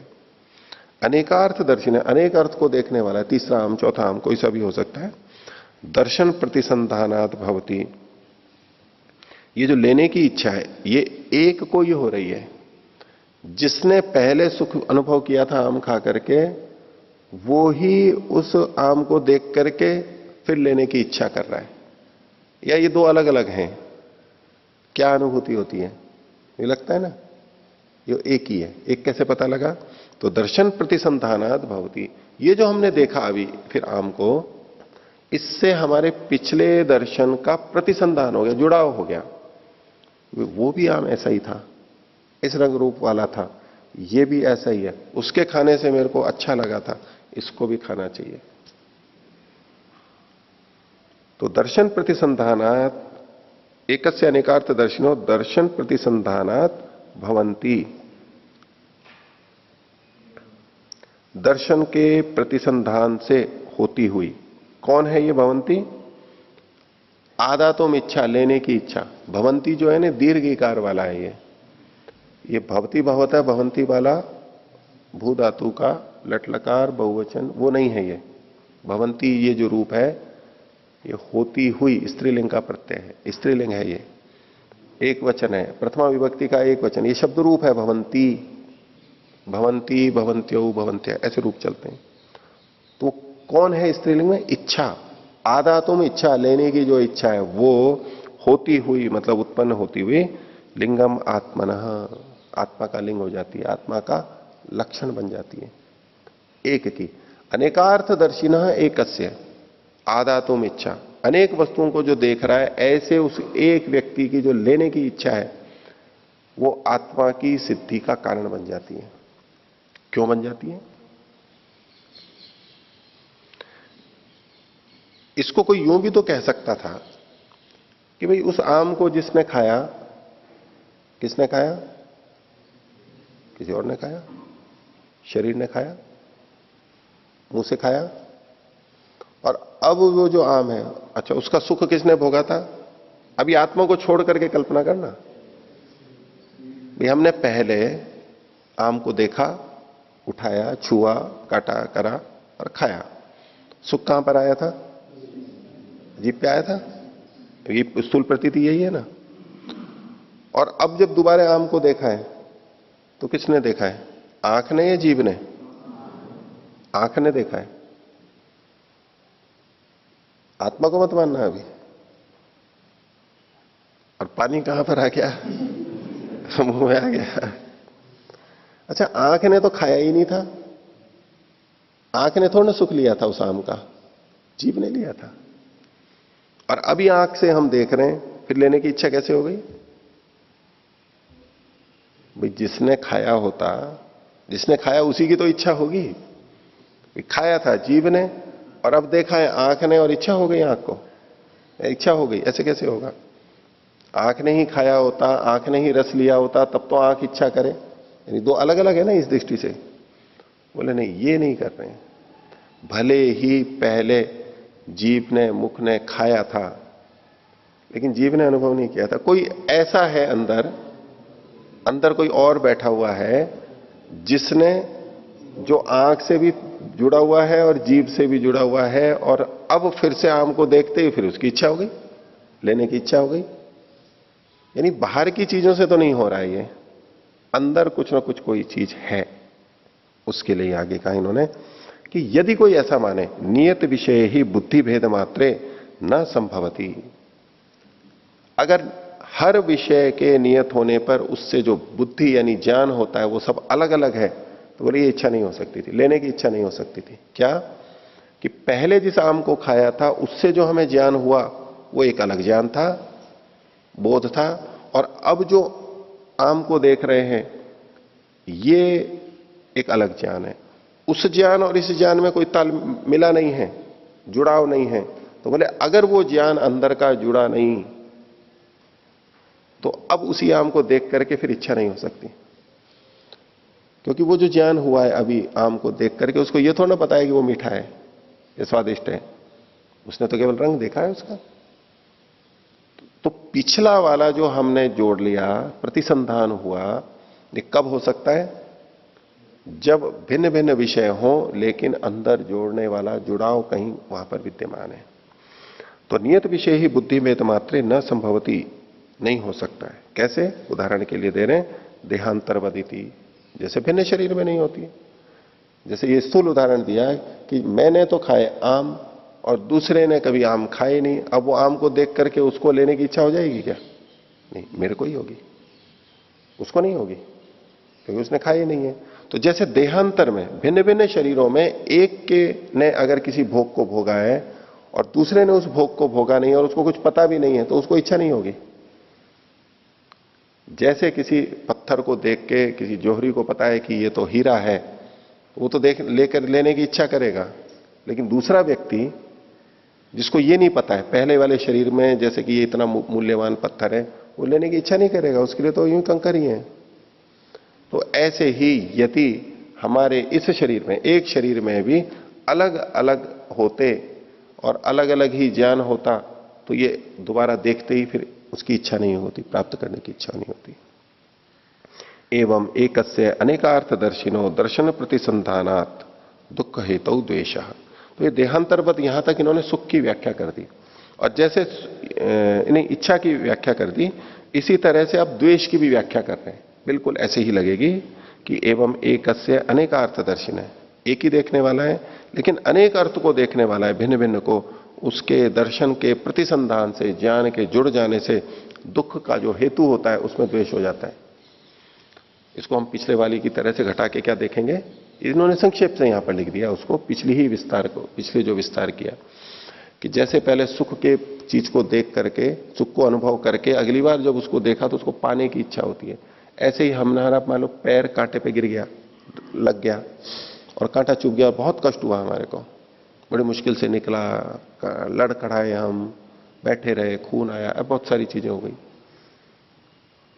अब उस अर्थ के, अब इंद्रिय और अर्थ का सन्निकर्ष हो चुका है और उससे हमें दुख प्राप्त हुआ। अब दोबारा रास्ते में वैसा ही कांटा दिखाई दे जाएगा तो हम उसको छोड़ने की इच्छा करेंगे, उससे बच के निकलेंगे इधर उधर से, उस पर पैर नहीं रखेंगे, उसको आधा तुम इच्छा नहीं होगी, छोड़ने की इच्छा होगी हमारी। बस इसे ही द्वेष कहते हैं। लेने की इच्छा और ये छोड़ने की इच्छा। होगा विपरीत, सुख की होगा तो लेने की इच्छा होगी और दुख का है तो छोड़ने की इच्छा होगी। तो यदि कोई व्यक्ति किसी चीज को छोड़ना चाह रहा है तो उसका क्या मतलब है? इच्छा नहीं। इच्छा क्यों नहीं है? उसमें वो दुख देख रहा है। अगर कोई किसी चीज को छोड़ रहा है तो इसका मतलब है दुख देख रहा है, और कोई किसी को पाने की इच्छा कर रहा है तो सुख है। अब बच्चे लोग ये झूले में घूमते हैं ना, ऐसे बहुत सी जगह बहुत उदाहरण है, लेकिन ये बच्चे झूले में झूलते हैं, बड़ा अच्छा लगता है। और बच्चों को कुछ को तो आनंद आ रहा है, घूम रहे हैं, और वो गोल गोल भी यूं भी घूमते हैं, बड़ा अच्छा लगता है। और वो किसी बच्चे को और को अपने मित्र को भी चलो चलो चलो, वो कहे नहीं नहीं नहीं मैं नहीं जाऊंगा, वो डर रहा है। वो कह रहे नहीं आ जाओ, बोले नहीं नहीं नहीं नहीं मैं नहीं आऊंगा, और पकड़ के ले जाने लगो तो रोने लग गया छोटा बच्चा। क्यों? और कुछ बच्चे तो बड़े आनंद से जा रहे हैं और खुश हो रहे हैं, तो वो रोने लग रहा है, बच रहा है, डर रहा है, चिल्ला रहा है। क्यों? चीज तो एक ही थी, वही झूला एक था। इसका सीधा सा मतलब है कि जो उधर जा रहा है वो उसमें सुख देख रहा है, इसलिए पाने की इच्छा कर रहा है, और दूसरा उसमें दुख देख रहा है। अब कुछ भी दुख हो सकते हैं। क्या क्या दुख हो सकते हैं? दुख हो सकते हैं इसका तो अनुमान कर सकते हैं। क्या क्या दुख हो सकते हैं? उसको गिरने का डर है, उसको भय आता है कि गिर नहीं जाऊं, इतनी ऊपर जा रहा हूं, पता नहीं कहां हो जाएगा। जबकि देख रहा है दूसरे घूम रहे हैं और आनंद आ रहा है और गिर कोई नहीं रहा है लेकिन अंदर बैठा हुआ है। और क्या हो सकता है? चक्कर आ जाते हैं, वो पहले बैठा हुआ है और उसके बाद चक्कर आ गए थे, या उसको उल्टियां हो गई थी और बड़ा परेशान हो गया था, वो उसका अनुभव उसको पता है। फिर बैठूंगा तो और क्या हो सकता है? मान लो किन्हीं के माता पिता नहीं चाहते और वो झूल लिया और माता जी ने पिटाई की हो, तो भी उसको लगेगा कि नहीं, बैठ गया और पता लग गया तो पिटाई हो जाएगी मेरी। कुछ ना कुछ दुख जरूर देख रहा है। अगर कोई व्यक्ति किसी से बचना चाह रहा है तो, और पाना चाह रहा है तो सुख देख रहा है। ये अटल सत्य है, सार्वत्रिक है, सार्वभौमिक है, सार्वजनीन है, सब जगह सब कालों में और हर व्यक्ति के साथ घटेगा। इसका एक भी अपवाद नहीं मिलेगा। या तो हम दुख देख रहे होते हैं, छोटे बड़े में हो सकता है, कम दुख, कुछ ना कुछ वहां पर बाधा जरूर लगेगी। ये इतना अटल सत्य है। तो इच्छा और द्वेष, ये दो मुख्य चीजें हो गई। आगे तो यज्जातीयो यस्य अर्थस्य सुख हेतु प्रसिद्ध तज्जातीयम अर्थम पश्चन आदातुम प्रयतते। तो पहले तो देखो इन्होंने ये इच्छा और द्वेष का बताया, पाने की इच्छा। अब उससे अगला करते हैं, इच्छा द्वेष के बाद में तीसरा क्या है? प्रयत्न। प्रयत्न को बता रहे हैं कि यज्जातीय से अर्थ सुख हेतु, जिस प्रकार का जिसका कोई अर्थ सुख का कारण है, यज्जातीयो अस्य अर्थ, जिस भी प्रकार का, अस्य का मतलब है अस्य आत्मनः, इस आत्मा का कोई भी अर्थ, कोई वस्तु सुख का हेतु है, सुख का कारण है। प्रसिद्ध, प्रसिद्ध का मतलब है ज्ञात है, उसको पता है कि ये सुख का कारण है, इससे मेरे को सुख होगा। ज्ञात है, प्रसिद्ध का मतलब है उसको पता है। पता नहीं होगा तो नहीं चलेगी बात, भले ही वो सुख का हेतु है, उसको पता होना चाहिए कि ये सुख का कारण है, उसके ज्ञान में ये होना चाहिए कि ये सुख का कारण है। भले ही वहां पर दुख हो, लेकिन वो समझ रहा है कि यहां पर सुख है। ऐसी स्थिति में प्रसिद्ध तज्जातीयम अर्थम पश्यन, तो उस प्रकार के वस्तु को देखता हुआ आदातुम प्रयतते, लेने के लिए प्रयत्न करता है। स्वयं प्रयत्न करेगा। पहले तो था कि वो इच्छा करता है, वो इच्छा तक था, अभी प्रयत्न नहीं हुआ, लेकिन इच्छा हुई तो लेने, देख करके प्रयत्न करता है। तो देख करके प्रयत्न करता है तो बीच में इच्छा तो है ही, देखा, इच्छा होगी और फिर प्रयत्न करेगा, यह अनिवार्य है। देखते ही प्रयत्न हम कहें कि प्रयत्न हो गया और बिना इच्छा के हो गया, ऐसा नहीं होगा कभी भी, कभी भी ऐसा नहीं होगा। तो पहले जाना, देखा, जानने के बाद में इच्छा हुई और इच्छा के बाद में प्रयत्न हुआ उसका। तो पश्यन आदातुम प्रयतते, तो ये जो प्रयत्न है ये भी आत्मा की सिद्धि करता है। कैसे? स्वयं प्रयत्न एकम अनेकार्थदर्शिनम, किसी एक को जो कि अनेक अर्थों को देख रहा है, उसके दर्शन प्रतिसंधातारम अंतरेण न स्यात्, इसी ज्ञान का प्रतिसंधान करने वाले के बिना नहीं हो सकता था। ये जो प्रयत्न है, अब आप कल्पना कीजिए, खाया तो था किसी ने, मान लो आम खाया था और वो कोई और है, अब यहां देख करके उधर बढ़ रहा है कोई और है, ये तो हो नहीं सकता है। तो पहले के अनुभूति है सुख की और अब उसको लेने के लिए प्रयत्न कर रहा है, तो ये प्रयत्न भी इस बात को बता देता है। इच्छा का तो हमको बाहर से पता नहीं लगता है, लेकिन प्रयत्न तो हमारा बाहर का कर्म दिखाई दे जाता है कि ये प्रयत्न कर रहा है। इच्छा का फिर हम अनुमान कर लेते हैं कि प्रयत्न कर रहा है तो इसकी इच्छा भी होगी जरूर। तो ये जो प्रयत्न है ये बिना दर्शन के प्रतिसंधान के, यानी ज्ञान के जुड़ाव के हो नहीं सकता था। यदि पिछला हमारा सुख का अनुभव अभी हमें याद नहीं है तो हम फिर उसको पाने के लिए प्रयत्न नहीं करेंगे। इसी तरह हमारा पिछला दुख अगर हम भूल गए हैं तो हम उससे बचने का प्रयास नहीं करेंगे। कई बार हो जाता है, किसी से चोट खा जाते हैं हम, मतलब किसी व्यक्ति से धोखा खा जाते हैं, फिर हम भूल गए और फिर मिला तो फिर उससे व्यवहार करना शुरू हुआ, फिर अरे मैं भूल गया था, तो इसने तो पिछली बार भी धोखा दिया था। अगर याद है हमारे को कि इसने धोखा दिया था और ये धोखेबाज है, तो अभी हम उससे बचेंगे नहीं करेंगे। हाँ, भूल के कारण से तो होता है। अगर पिछला हमारे को अनुभव नहीं है तो हम बार बार उस तरफ जाएंगे, लेकिन याद है तो हम नहीं जाएंगे। तो ये जो पिछले के कारण से हम जुड़ते हैं, ये प्रतिसंधान है, ये किसी प्रतिसंधाता के बिना नहीं हो सकता। नियत विषय ही बुद्धि भेद मात्रे न संभवती देहांतरवती।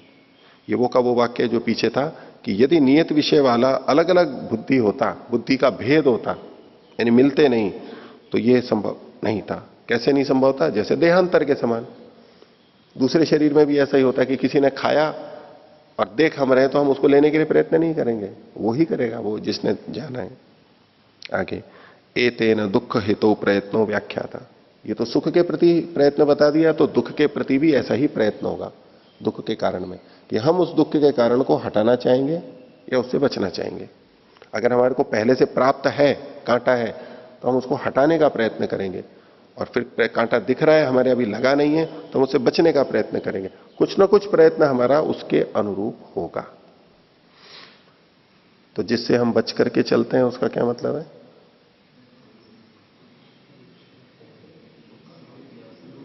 जिससे हम बच रहे हैं कि ये मेरे दुख का कारण है, ठीक है। हमारे से भी कोई बच के चलता है नहीं, हम भी किसी से बच के चलते हैं नहीं। क्या बच के रहना, बोले इससे बच के रहना, बच के रहते हैं, वो दुख वहां है इसलिए बच के रहते हैं। आगे सुख दुख स्मृत्या, सुख दुख स्मृत्या च अयम तत्साधनम आददान सुखम उपलब्धते दुखम उपलब्धते। सुख दुख की स्मृति से, यानी पहले उसने सुख और दुख जो भी स्मरण किया, पहले भोगा था फिर उसकी स्मृति है उसके मन में, भोग तो समाप्त हो गया, अभी स्मृति है, उससे ये उस साधन को लेता हुआ अथवा तो छोड़ता हुआ दुख आए तो सुखम उपलब्धते, सुख को वो प्राप्त करता है। सुख के साधन को लेता हुआ फिर से सुख को प्राप्त करता है, और सुखम उपलब्धते दुखम उपलब्धते, और दुख को भी प्राप्त कर लेता है अगर फिर से अगर ले लेता है तो। इसी को आगे खोल रहे हैं, सुख दुखे वेदायते, सुख और दुख का बोध करता है। वेदायते मतलब ज्ञान करता है वो। अभी सुख दुख को बता रहे हैं, इच्छा द्वेष प्रयत्न के बाद में सुख दुख को बता रहे हैं। पूर्वोक्ता एवं हेतु, कैसे वो सुख दुख का अनुभव कर लेता है? पहले वाला ही अनुभव है। जिसको सुख पहले पाया था उसी को पा करके फिर सुखी हो जाता है, जिसको दुख पहले अनुभव किया था उसको छोड़ करके दुख से रहित हो जाता है। ये सब कब संभव है? जब अंदर कोई अनुभव करने वाला एक तत्व हो। आगे बुभुत्समान है खलु अयम विमृशति, जानने की इच्छा से, सुख दुख के बाद में अगला है ज्ञान।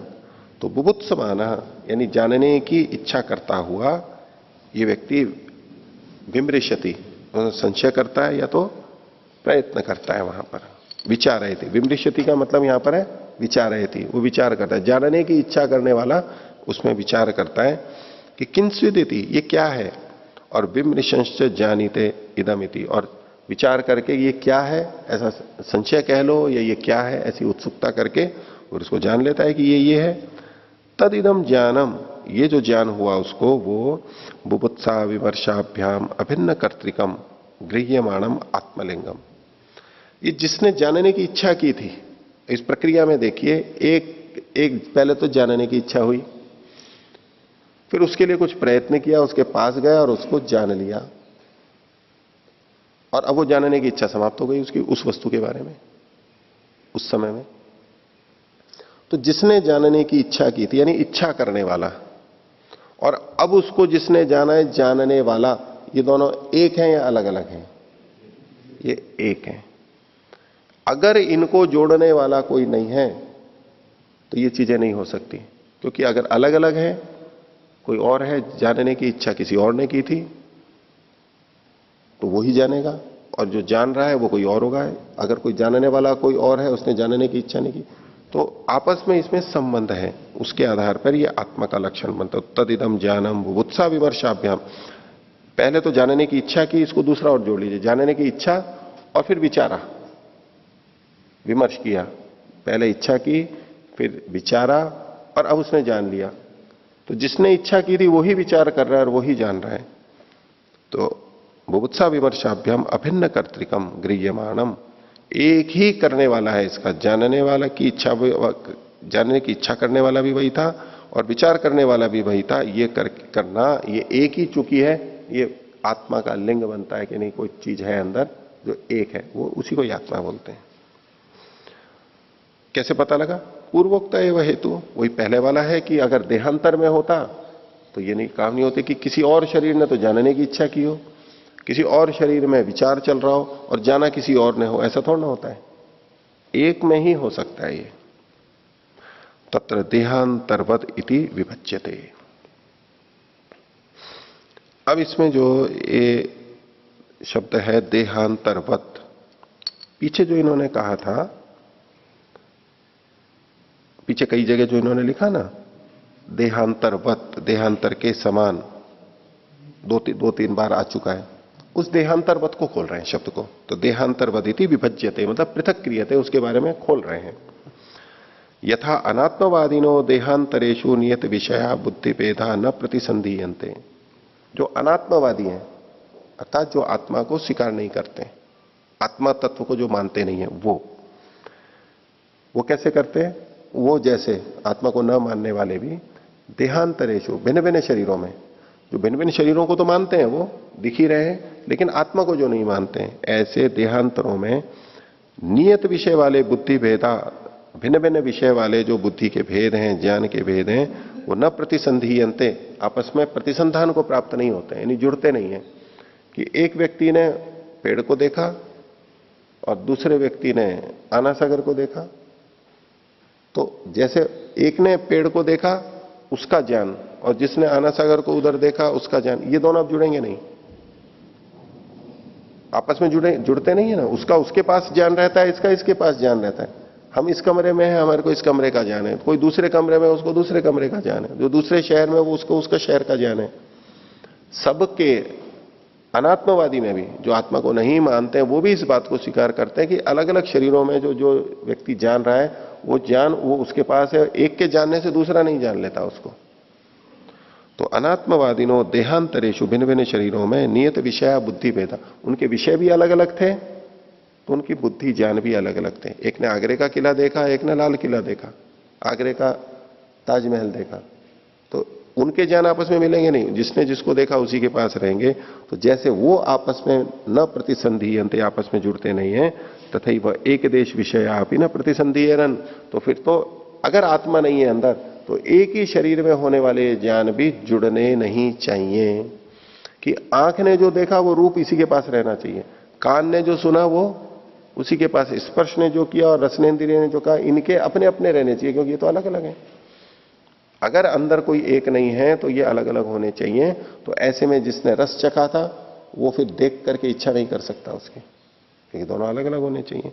तो ऐसे शरीर में भी नहीं जुड़ने चाहिए अविशेषात, क्योंकि जैसे वहां देहांतर है, ऐसे यहां पर भी अलग अलग इंद्रियां हैं और अलग अलग ज्ञान हो रहे हैं, नियत विषय हैं और अलग अलग हैं।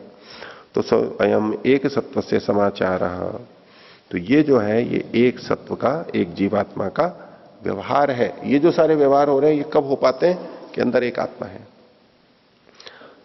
ये सभी एक आत्मा का, सब जीवों का ये व्यवहार है। हम देखते हैं क्या, स्वयं दृष्टस्य स्मरणम न अन्य दृष्टस्य न अदृष्टस्य इति।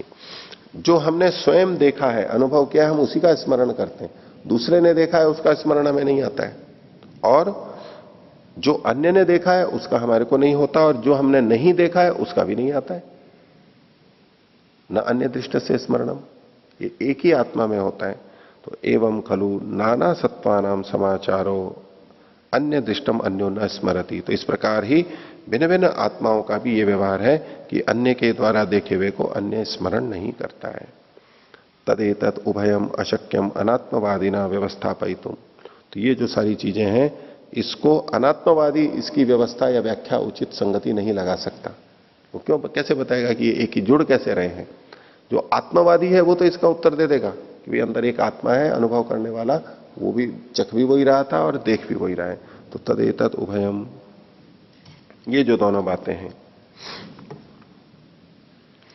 दोनों बातें क्या, कि अन्य दृष्ट या अदृष्ट, इसका समाधान करना कि वो क्यों नहीं हमें पता लगता, तो अनात्मवादी इसका उत्तर नहीं दे सकता, लेकिन आत्मवादी दे सकता है। व्यवस्थापयितुम इत्येवं उपपन्नम अस्ति आत्मा इति। आत्मा अस्ति आत्मा इति। तो इससे ये सिद्ध होता है कि आत्मा है, आत्मा को तो हमें मानना पड़ेगा। उसके बिना हमारे इन व्यवहारों की संगति, व्यवहारों की व्याख्या नहीं की जा सकती। आत्मा का प्रत्यक्ष भले ही नहीं हो रहा है, लेकिन ये सारे व्यवहार सब में हो रहे हैं। इसी से पता लग जाता है कि अंदर एक जोड़ने वाला तत्व अवश्य है, और जो है वो ही आत्मा है। तो पहला तो ये इन्होंने आत्मा के बारे में बताया, और दूसरा प्रमेय था हमारा शरीर। तो अगला सूत्र 11वां सूत्र है, तस्य भोगाधिष्ठानम। उस आत्मा के भोग का अधिष्ठान, आधार क्या है, वो शरीर है। तो उसका लक्षण किया इन्होंने, चेष्टेन्द्रियार्थाश्रय शरीरम। शरीर किसे कहते हैं, चेष्टा, इंद्रिय और अर्थ का जो आश्रय है उसे शरीर कहते हैं। चेष्टाएं यानी जो हम क्रियाएं करते हैं उस सब का आश्रय यह है, इंद्रियों का आश्रय भी यह है, और अर्थों का, अर्थ का मतलब यहां पर है सुख दुख, सुख दुख का आश्रय भी यह है। शरीर होता है तो सुख दुख होता है, नहीं तो नहीं होगा। इन तीन का जो आश्रय है उसको सुख दुख है, उसको शरीर कहते हैं। एक एक को बता रहे हैं। कथम चेष्टाश्रय है, चेष्टा का आश्रय ये कैसे है, तो ईप्सितम जिहासितम व अर्थम अधिकृत्य। ईप्सा जिहासा प्रयुक्तस्य तदुपाय अनुष्ठान लक्षणा समीहा चेष्टा सा यत्र वर्तते तत्शरीरम। तो ईप्सित का मतलब चाहा गया, जिहासित मतलब है छोड़ने की इच्छा, जिसको है वो उस अर्थ को अधिकृत करके, उसको लेकर के, मन में लेकर के, इप्सा जिहासा से जो प्रेरित है, प्राप्त करने और छोड़ने की इच्छा प्रयत्न से जो प्रेरित है, उसके तद उपाय अनुष्ठान लक्षणा, उसके उपाय के अनुष्ठान रूप वाली, कि मेरे को पाना है, उस पाने के लिए जो अनुष्ठान किया जाता है वो ऐसी जो समीहा है, सम ईहा, संस्कृत में तो ईहा इह चेष्टायाम ही है, तो ऐसी जो समीहा है, इस समीहा को खोल दिया इन्होंने आगे, चेष्टा सा यत्र वर्तते। ये चेष्टा कहां पर होती है, जहां पर होती है उसे ही शरीर कहते हैं। तो इच्छा करने के बाद में उसको पाने के लिए जो अनुष्ठान किया जाता है वो जहां पर होता है, अनुष्ठान, चेष्टा, समीहा जो जहां होती है उसे शरीर कहते हैं।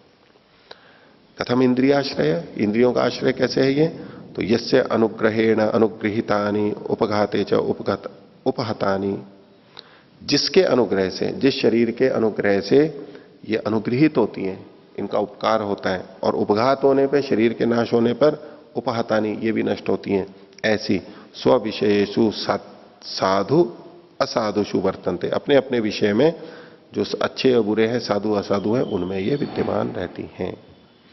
स एव आश्रय, वही इसका आश्रय है, और तत्शरीरम, वो शरीर है। स्वविशेषु साधु असाधुषु वर्तन्ते का मतलब यह है कि अगर शरीर का उपघात हुआ है तो इंद्रियां भी उससे पीड़ित होती हैं और वो अपने विषयों को ठीक तरह ग्रहण नहीं कर पाती हैं। और यदि शरीर ठीक है तो इंद्रियां उपकृत होती हैं, अनुग्रहित होती हैं, तो वो अपने अपने विषयों में ठीक तरह से साधु रूप से व्यवहार कर पाती है, ठीक तरह से ग्रहण कर पाती है। ये शरीर ठीक नहीं है तो इंद्रियों पर भी उसका प्रभाव आ जाता है, तो उसे शरीर कहते हैं, जो इंद्रियों का भी आश्रय है। और कथम अर्थाश्रय है, अर्थ का आश्रय कैसे है ये विषयों, सुख और दुख का, तो उसको आगे कहते हैं यस्मिन आयतने, जिस आधार में, आयतन में, इंद्रियार्थ सन्निकर्षात उत्पन्नयो सुख दुखयो प्रतिसंवेदनम वर्तते, जिस जगह सुख और दुख का प्रतिसंवेदन होता है। कैसे कि इंद्रियार्थ सन्निकर्षात उत्पन्नयो सुख दुख, इंद्रिय और अर्थ के सन्निकर्ष से जो सुख दुख होते हैं वो जहां पर इसका संवेदन जहां पर होता है, स एशाम आश्रय है तत्शरीरम, वो जो इनका आश्रय है उसे ही शरीर कहते हैं। अब देखिए यहां सुख दुख के लिए क्या कहा, इंद्रियार्थ सन्निकर्षात उत्पन्नयो सुख दुख, इंद्रिय और अर्थ के सन्निकर्ष से सुख दुख उत्पन्न होते हैं। जैसे ज्ञान के लिए कहा था इंद्रियार्थ सन्निकर्षात, इंद्रियार्थ सन्निकर्षोत्पन्नम ज्ञानम, वो भी वहां उत्पन्न होता है, और ये सुख दुख भी क्या होता है, उत्पन्न होता है। उनके संयोग से ये सुख और दुख उत्पन्न होता है। अब यहां इन्होंने लिखा इंद्रिय और अर्थ के सन्निकर्ष से। पीछे हम देख करके आए थे कि सुख और दुख इंद्रियों का विषय नहीं है, मन का विषय है। यहां ये स्थूल कथन है, आगे स्वयं अभी मन के प्रसंग में बताएंगे कि सुख दुख किस इंद्रिय से होता है, मन के माध्यम से होता है। तो इंद्रिय और अर्थ का सन्निकर्ष जब होता है वो परंपरा से हमारे सुख दुख का कारण बनता है, कि इंद्रिय और अर्थ के सन्निकर्ष से फिर मन का होगा, फिर आत्मा तक पहुंचेगा, और उसमें जब हमें अनुकूलता प्रतिकूलता लगेगी तो हमें सुख दुख भी वहां पर उसी समय होने लगेगा।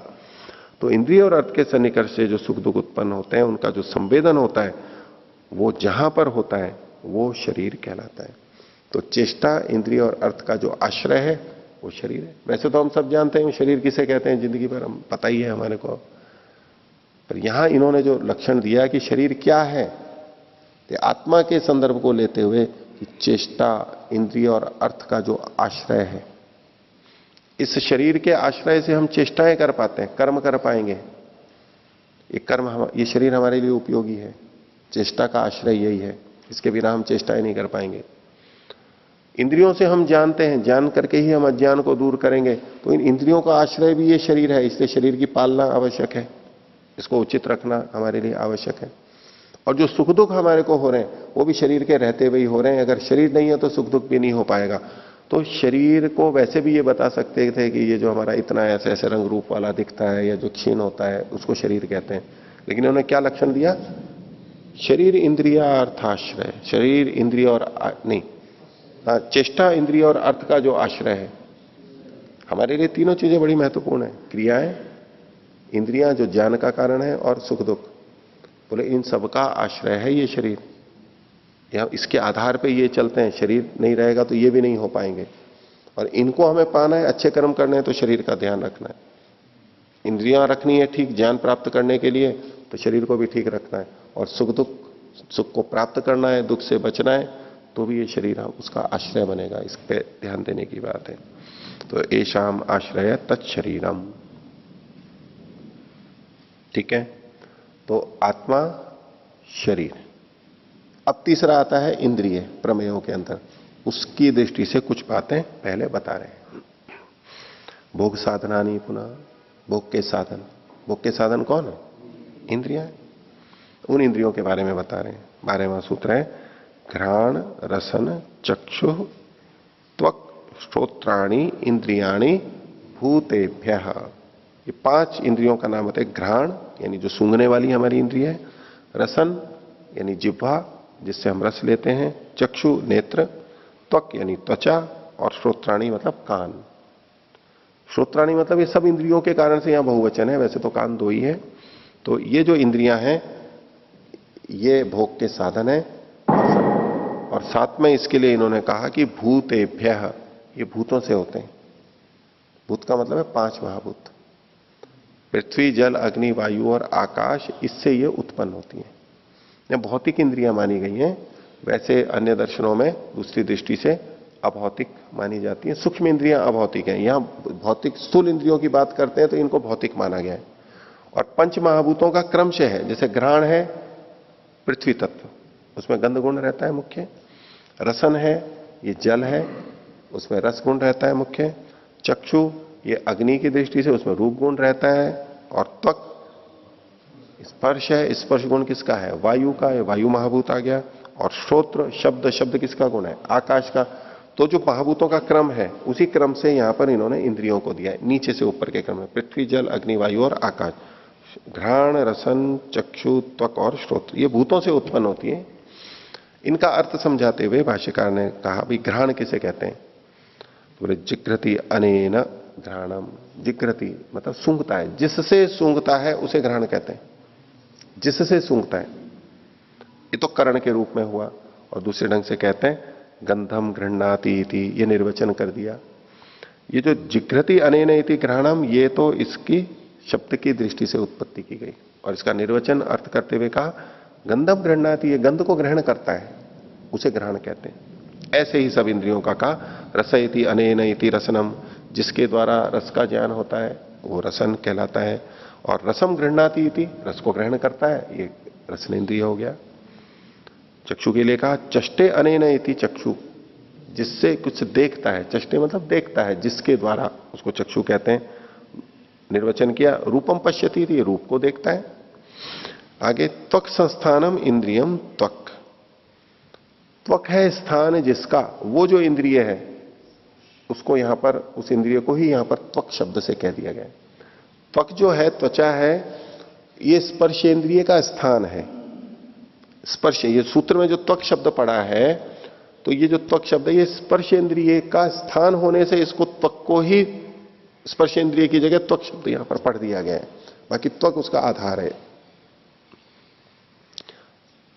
तदुपचार स्थानादिति, ये जो उपचार कहते हैं गौण कथन कर देते हैं कि स्पर्श इंद्रिय की जगह यहां पर इन्होंने त्वक शब्द का प्रयोग कर दिया, तो ये उपचार से है। क्यों? क्योंकि वो उसका स्थान है, इसलिए कह दिया है यहां पर। शृणोति अनेन इति श्रोत्रम शब्दम गृह्णाति इति, जिसके द्वारा सुनता है उसे श्रोत कहते हैं और शब्द को वो ग्रहण करता है।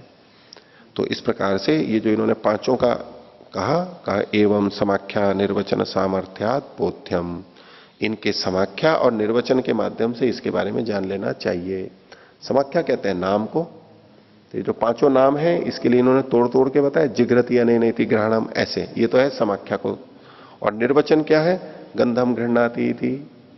तो ये समाख्या, नाम और निर्वचन, इसके माध्यम से इनको जानते हैं, जाना जाए। स्व विषय ग्रहण लक्षणानि इंद्रियाणी इति, और ये जो इंद्रियां हैं अपने अपने विषय को ग्रहण करने के लक्षण वाली होती हैं, इनका लक्षण ही यही है। नेत्र किसे कहते हैं?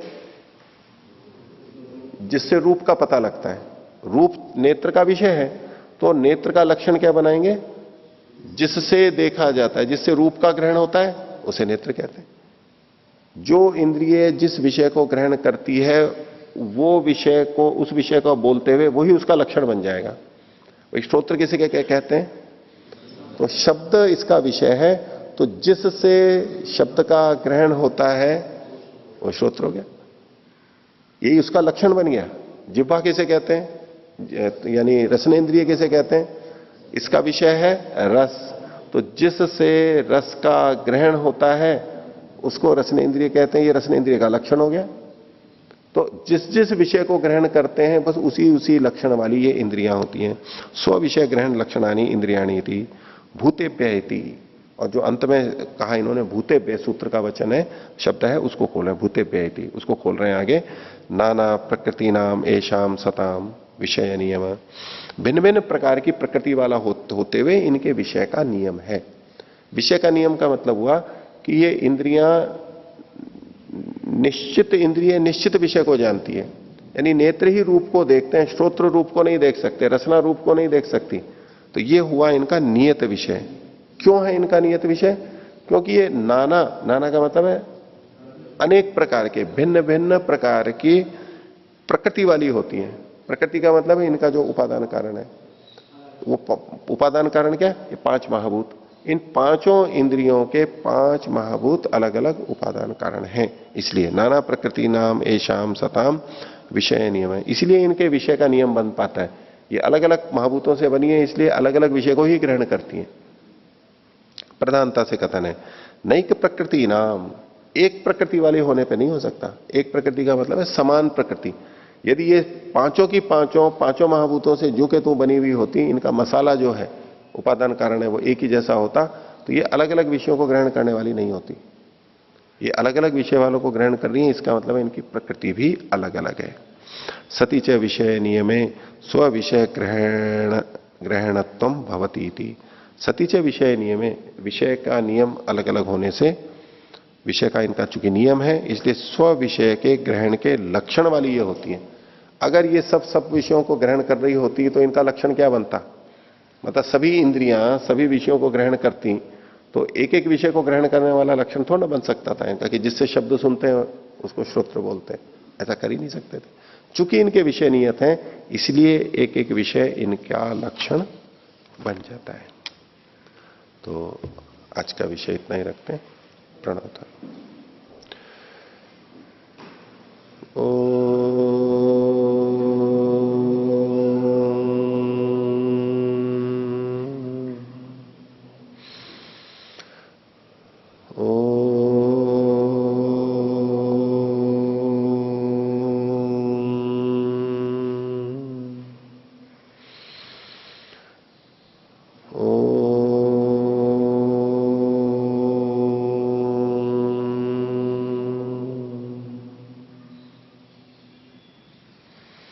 सभी को सादर अभिवादन। ओम शांति।